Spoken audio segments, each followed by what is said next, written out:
ரஷ்யாவில் மருத்துவம் பயில சிறந்த ஒரு அரிய வாய்ப்பு.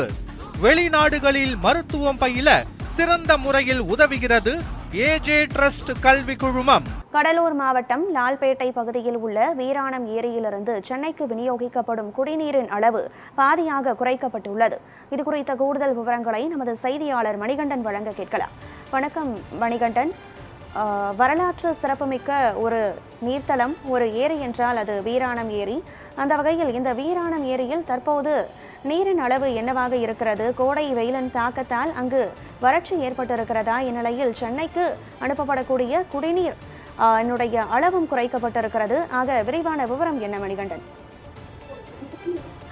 கண்டிப்பாக கனகதாரா, கடலூர் மாவட்டம் காட்டுமன்னார்ல அடுத்துள்ள லால்பேட்டை பகுதியில் அமைஞ்சிருக்கிறது பெரிய ஏரியான வீராணம் ஏரி. இந்த ஏரி பாத்தீங்கன்னா சென்னை மக்களுக்கு குடிநீர் ஆதாரமாக விளங்கியிருக்கிறது. மேலும் இந்த பகுதி விவசாயிகள், உள்நாட்டு மீனவர்களுக்கு இந்த ஏரி வாழ்வாதாரமாக இருக்கு.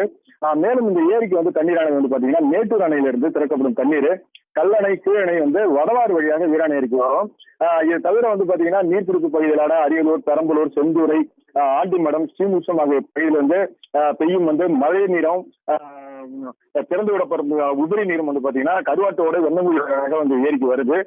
தற்போது பாத்தீங்கன்னா இந்த ஏரியோட முழு கொள்ளளவானது 47.50 அடி இருக்கும். ஆனா இன்னைய நிலவரம் இப்படி பாத்தீங்கன்னா 42 அடி தண்ணீர் மட்டுமே இந்த ஏரியில இருப்பு இருக்கு. இந்த ஏரியை நம்பி சுமார் 44,856 ஏக்கர் நிலங்கள் நேரடியாகவும் 40,526 ஏக்கர் நிலங்கள் மறைமுகமாகவும் பாசன வசதி பெறுகிறது. மேலும் பாத்தீங்கன்னா சென்னைக்கு குடிநீர் கொண்டு செல்வதற்கு இந்த ஏரியில் கோடை காலத்துல பாத்தீங்கன்னா தண்ணீர் சேமித்து வைக்கப்படுவது வழக்கம். இந்த நிலையம் பாத்தீங்கன்னா கடந்த 1967ஆம் ஆண்டு வீராணம் ஏரி திட்டம் தொடங்கப்பட்டு 235 கிலோமீட்டர் தொலைவில் உள்ள சென்னைக்கு குழாய்கள் மூலம் தண்ணீர் கொண்டு செல்லப்பட்டது. சர்ச்சைகளுக்கு பிறகு இந்த திட்டம் கைவிடப்பட்டு மீண்டும் 2004ஆம் ஆண்டிலிருந்து பாத்தீங்கன்னா வீராணம் ஏரியிலிருந்து சென்னைக்கு நாள் ஒன்றுக்கு பாத்தீங்கன்னா 73 கன அடி குடிநீர் அனுப்பி வைக்கப்பட்டு வந்தது. தற்போது அதனை குறைத்து அதில் பாதியாக, அதாவது இன்றைய நிலவரம் எப்படி பாத்தீங்கன்னா 30 கன அடி தண்ணீர் மட்டுமே அனுப்பிட்டு இருக்காங்க. இந்த நிலை நீடிக்கும் பட்சத்தில் பாத்தீங்கன்னா சென்னைக்கு குடிநீர் அனுப்புவது முழுவதாக நிறுத்தப்படும் என தெரிகிறது.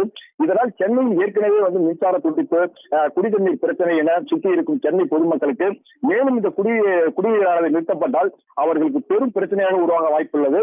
இதனை தற்போது உள்ள தமிழக அரசு மற்றும் அதிகாரிகள் ஆய்வு செய்து சென்னைக்கு குடிநீர் அனுப்பும் பணியினை மேற்கொண்டு வீராணம் நீரை தூர்வாரி அதிகப்படியான நீரை சேமிக்க வேண்டும் என்பது விவசாயிகளோட கோரிக்கையா இருக்கு. வீராணம் ஏரியிலிருந்து சென்னைக்கு விநியோகிக்கப்படும் குடிநீரின் அளவு பாதியாக குறைக்கப்பட்டிருக்கிறது. கூடுதல் விவரங்களை வழங்கியமைக்கு நன்றி மணிகண்டன். இல்ல வாய்க்கால் இது கொடுத்துட்டு அதிகம் மூட்டை போட்டு அடைக்கிறதுக்கு உத்தரவு போட்டுருக்காங்க. இது எந்த வகையில் நியாயம்?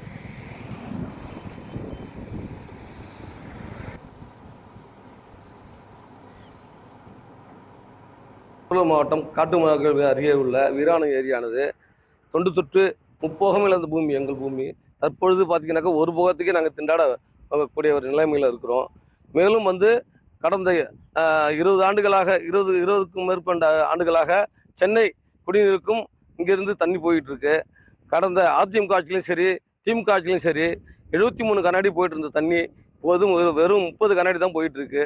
இது சென்னை மக்களுக்கான குடிநீர் பிரச்சனையை பெரிதாக்கும்.